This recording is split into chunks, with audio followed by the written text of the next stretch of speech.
Cristian, muchísimas gracias de verdad por estar nuevamente en este canal de la doctora Yaus. Muchas gracias, Diego, por la invitación para seguir platicando del COVID-19. Me gustaría iniciar, Cristian. Obviamente, el día de ayer rebasamos, pues ya desafortunadamente las defunciones que había presentado países como China. En Yucatán rebasamos las 100 defunciones.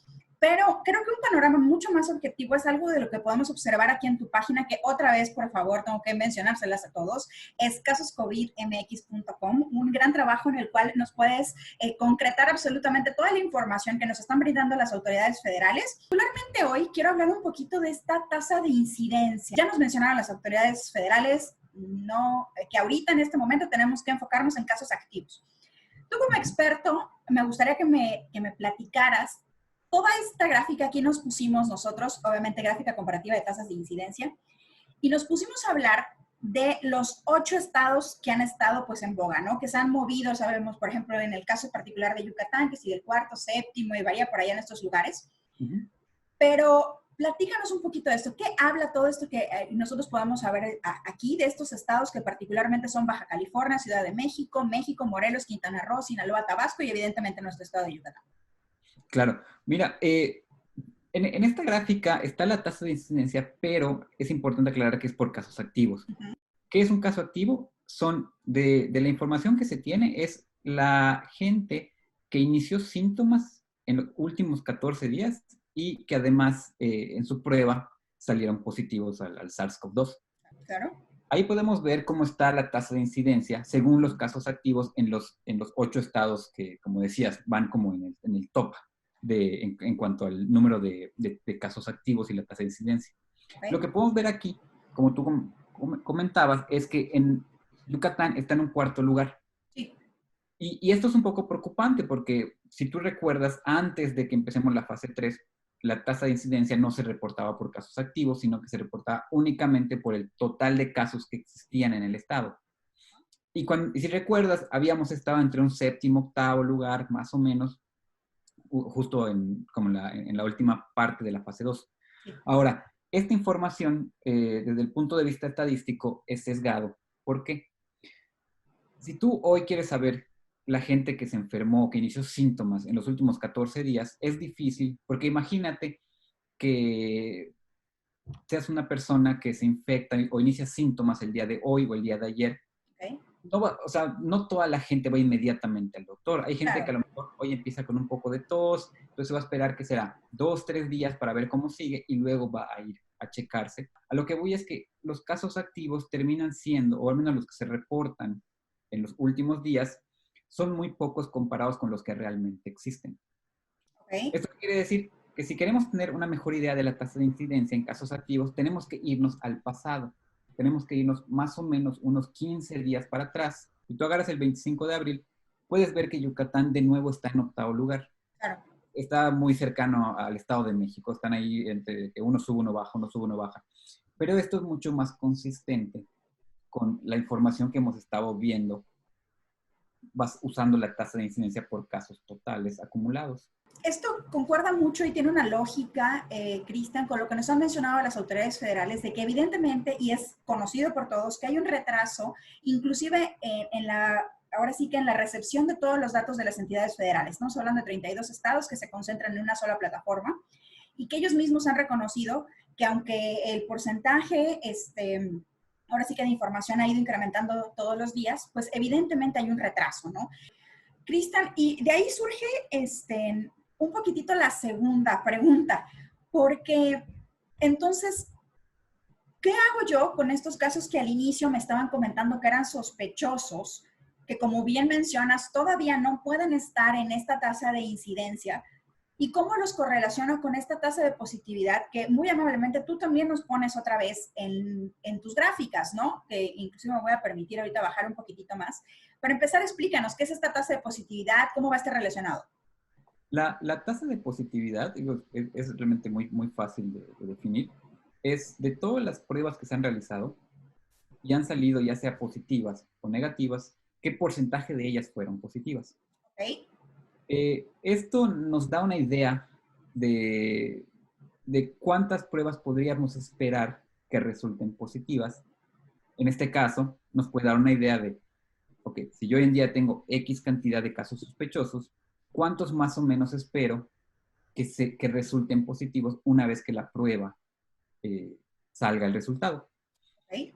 En este caso, en Yucatán, si te vas ahí, aquí muestro cómo ha ido a través del tiempo, pero vamos a irnos a los días más recientes. Estamos Mira, como... perdón, ahorita me fui, sigo en el nacional porque es interesante saber todo este panorama Ujú. y vemos que pues la tasa de positividad, podríamos decirle, no me atrevería yo a decir que se aplanó, está bajando, pero sí tiene cierta estabilidad que es comprobable, ¿no? Aquí. Eh, sí, pero igual hay que tener un poquito de cuidado con los sesgos visuales. ¿Ok? Los últimos días, recordemos que los últimos días son días donde tenemos una cantidad de información no disponible por la Ok. gente que no ha ido a checarse y también por las pruebas que están pendientes. Entonces, por eso los últimos días vemos como que está mucho más plano. Yo pensaría que va a seguir a lo mejor creciendo, decreciendo, o sea, se va a seguir moviendo, no sé exactamente hacia qué dirección, pero no va a ser tan plana como aparenta estar en la gráfica. Ok, entonces así como tú me mencionabas, nos fuimos un poquitito nuevamente a abril específicamente y vemos cómo esta tendencia de positividad continúa Ujú. elevándose.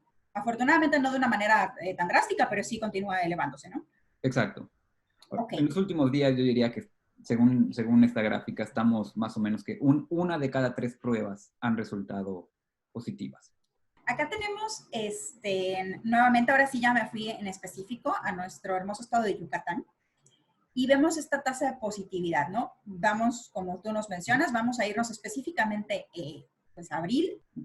Aquí puedes ver cómo, o sea, la tasa de positividad ha ido, estamos hablando de qué será, los últimos, bueno, todo el mes de abril básicamente. Todo el mes de abril y los Ha ido primeros días de mayo. incrementando un poco. Ahora, aquí hay que tener un poco de cuidado en cuanto a las interpretaciones, porque pueden haber diferentes. Puede ser, por un lado, que, que han aparecido más casos positivos y por ende la tasa de positividad ha ido incrementando, o también podría ser que a lo mejor se han estado haciendo menos pruebas. Son realmente hipótesis que ¿Ok? es difícil de contestar solamente viendo esta gráfica. Ajá. Pero bueno, yo creo que al final del día lo importante, o al menos un uso que se le da a la tasa de positividad, es para tener una idea de, ok, si yo sigo haciendo las pruebas con el mismo, con la misma constancia con la que las he estado haciendo en los últimos días, ¿cuántos casos o qué porcentaje de los casos sospechosos terminarían siendo positivos? Ok. De acuerdo a lo que tú me mencionas, mira que para los primeros días de mayo estábamos manejando una tasa de 33.46 en el estado. Te voy a dar una sorpresa, Cristian, espero que no me mates, ¿Ok? pero hay que aprovechar tus conocimientos al 100. Me permití hacer esta gráfica. No sé si la alcanzas a ver, la aprecias, porque Sí, estamos sí. aquí utilizando la tecnología. Como muchos de nuestros seguidores sabrán, ahora sí que las autoridades federales mencionan un panorama general del país, ¿no? Nuestras autoridades en Yucatán nos hacen el favor todos los días de dar una rueda de prensa y mencionar algo muy importante que han dejado a un lado quizás en México, ¿no? A nivel nacional, que son precisamente los casos sospechosos. Ellos nunca los han dejado de utilizar y curiosamente ellos no mencionan los casos activos. Vamos a suponer que precisamente por lo que tú me comentas, ¿no? Que tal vez ellos se están basando en algo que sea un poquito más tangible, tal vez, podríamos decir. Sí. Y bueno, resulta curioso que al 15 de mayo, pues nos mencionan las autoridades que teníamos 4.525 casos sospechosos, Uh-huh. con una tasa de positividad de 34.63. Si evidentemente utilizamos tus conocimientos, que gracias por compartir, Cristian, y nos regresamos quizás a algo más objetivo, el 1 de mayo, que eran 2.956 sospechosos, mencionábamos una tasa de positividad de 33.56. ¿Qué nos dice esto? Pues mira, más o menos significa, como comentaba, esta tasa de positividad indica que una de cada 3 pruebas más o menos han resultado positivas. Pues si tú esta manera de pensar lo mueves a los casos sospechosos y tenemos cerca de 4.500, significaría que se espera que de estos 4.500, más o menos 1.500 vayan a resultar positivos. Igual, importante comentar, y aquí es una pregunta que dejo pues para que la gente analice. Eh, los casos sospechosos, estos que tú presentas aquí, son los que ha publicado la Secretaría de Salud de Yucatán en Sí, sus claro. conferencias que hacen todos los días. Ujú. He estado yo sondeando a través de mi página cuántos casos sospechosos tiene Yucatán según los datos federales, los datos abiertos. ¿Sí? Y me ha sorprendido que en la última semana al menos Debe se estar a están tus casos reportando al sospechosos. menos un 10% de la cantidad que está reportando el Estado. O sea, si nos ¿Sí? vamos hasta la parte de arriba, Aquí hasta la tenemos, parte de más arriba. bueno, te quería mostrar acá porque aquí tienes tus Ah, pendientes, ok. pero vámonos a Sí. los, como Ahí dices tú, tenemos a el ver, total de pendientes. ajá, Justo. pendientes dice 254, que pendientes vamos a aclarar que es, pues sí, sería como que el igual a sospechosos, ¿no? Pero esta es la parte en la que yo digo, los datos federales muestran que solamente hay 254 pendientes al día de hoy, mientras que, bueno, de hecho el día de ayer, 15 de mayo, Claro, 15. mientras que en la segunda Secretaría de Salud del Estado están presentando 4.500 pendientes. Estamos hablando de como 20 veces más o menos, casos sospechosos.